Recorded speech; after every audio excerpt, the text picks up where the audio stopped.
Greater Visakha municipal corporation budget లో సమావేశాలపై ఉత్కంఠ కొనసాగనుంది. Mayor పై అవిశ్వాసం నోటీసులతో రాజకీయాల పక్షాల్లో ఆసక్తి నెలకొంది. ఈ బడ్జెట్ సమావేశాలకు వైఎస్ఆర్ కాంగ్రెస్ పార్టీ దూరంగా ఉంటుంది. అయితే మేయర్ హరి వెంకట కుమారి, ఇద్దరు డిప్యూటీ మేయర్లతో పాటు మరో ఇద్దరు కార్పొరేటర్లు మాత్రమే హాజరు అయ్యే ఛాన్స్ ఉంది. అయితే బెంగళూరు క్యాంపులో సుమారు 30 మందికి పైగా వైసీపీ కార్పొరేటర్లు ఉన్నారు. ఎన్డీఏ కూటమి వామపక్ష కార్పొరేటర్లు హాజరుతో బడ్జెట్ ఆమోదానికి సరిపోయే అవకాశం ఉంది.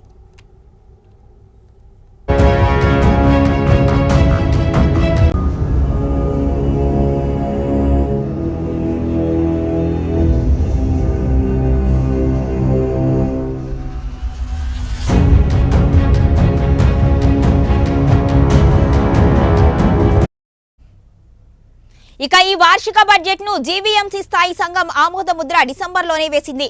2025-26 బడ్జెట్ ప్రారంభపు నిల్వ 482.26 కోట్లు అని పద్దుల కింద జమ చేసింది. 427.96 కోట్లు అయితే ప్రారంభ నిల్వతో కలిపి మొత్తం జమలు 476.18 కోట్లు అని పద్దుల కింద ఖర్చులు 460.14 కోట్లు ఉంది. ఇక ముగింపు నిల్వగా 16.4 కోట్లు చూపించారు.